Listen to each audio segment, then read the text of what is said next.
Whenever I'm generating a lead to put on my lead board so that my team can start reaching out to potential sellers, I conduct a preliminary underwriting process for each property. I like to vet it, filter it to make sure that it's worth my team calling, it's worth us sending mailers out.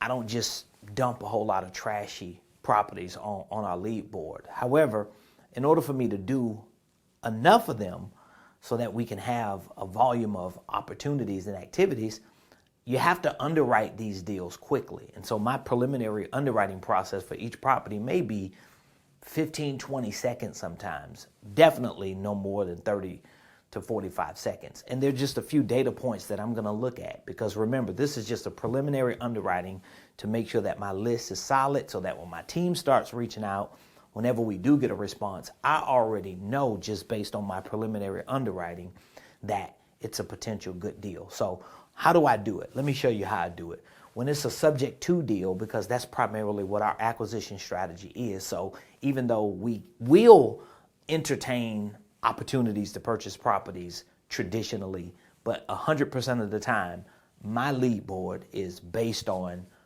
subject to transactions. So with that being said, these are the 4 data points that I'm going to be looking for. Let's say, for example, if I'm going to certain sites looking for pre-foreclosures so that I can put them on my lead board and my team can reach out to them to propose to the homeowner who's in distress a potential subject to transaction, these are the 4 main data points that I'm going to just look over within a 15 to 30 second window and drop that property on. And again, it may be even 10 seconds sometimes, because we're doing hundreds of these during the course of a sitting, so we want to make sure that we get them in. What am I going to be looking for? Number 1, I got to get the address based on my buy box. So I already know what type of property it is. It's a pre-foreclosure. I know what areas I'm looking for them in. I know the size, the type. I know what my buy box is. So once I see 3-bedroom, 2-bath, Henry County, Georgia, boom, I pull that address. I'm going to take that address, put it on PropStream, Batch Leads, or whatever the investor-friendly platform that I'm looking at. Now I want to see ownership information just to make sure it's an individual or a couple individuals. I'm not necessarily looking for company owned. So the length of ownership, sometimes that tells a story. It could be a homeowner who's owned the property for 20 years, and you're like, wow, how do they get in foreclosure when they only have a 30-year loan? They may have done a loan modification. There may be a bankruptcy. So that data point is just telling me a story. Third data point is the loan balance. I want to look at the loan balance, the ARV. I want to look at what the potential after repair value is. And I just want to get a quick idea of what that equity spread is. For example, if the loan balance is $100,000 and the ARV is $300,000, well, just roughly speaking, it's telling me there's an equity spread of about $200,000. Of course, I don't know if there are liens, if there are certain encumbrances and things that I don't know about. They could be in arrears, behind $80,000. We don't know, but it's enough for me to know that it could potentially be a good deal. Then I'm gonna look at the PITI. What is the monthly payment? I'll put that against the GRV, or the gross rent value. How much can that potential house rent for? And I'll look at that cash spread. So just these 4 data points alone within a 10 to 15 second window lets me know that it's a potential good deal. I'm going to put that on my lead board. We're going to skip trace it. My team is going to start reaching out to them.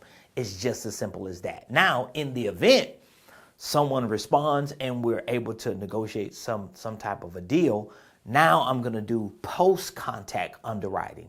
Once I conduct my post-contact underwriting, I have more information. I've gathered more facts for them.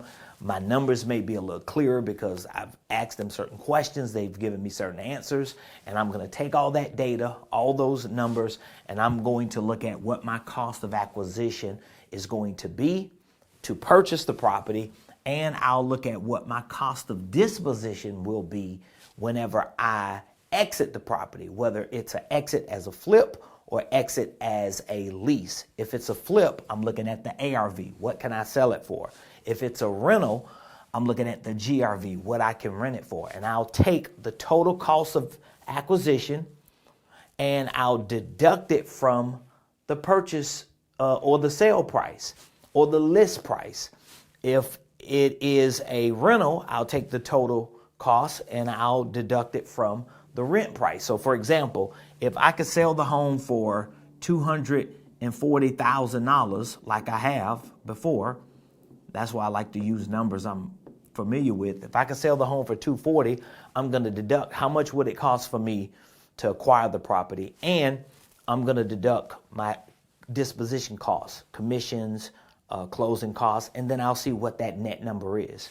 I'll do a similar thing with the gross rent value. What can I rent it for? If I decide to rent it, how much did it cost for me to purchase it? And how much does it cost for me to exit in terms of rent it with maintenance, with management, whatever costs associated to managing it, and I'll see what that monthly payment is over the course of a year so I can determine what my return on investment is. A lot of times this helps me to determine, is it better to hold it or is it better to flip it? I like to make sure that I don't have too much money tied into one property, but this is just a quick underwriting that I do with my subject to deals. Of course, if you need a worksheet like I have here for underwriting, we break all this down. We conduct bi-weekly meetups here at my headquarters where we underwrite deals, we role play, we work with our mentees to show them how to do this efficiently and effectively so that they and you can get out there, find deals, get contracts, close, fix and flip, buy and hold, or do whatever it is you want to do to build a legacy for you and for your family. All you have to do is reach out to me, text the word mentor to 678-276-8253 or 8556. Screenshot the number, reach out to me, or click any of the links in the bio where you can get access to all of our resources. I'll see you in the next video.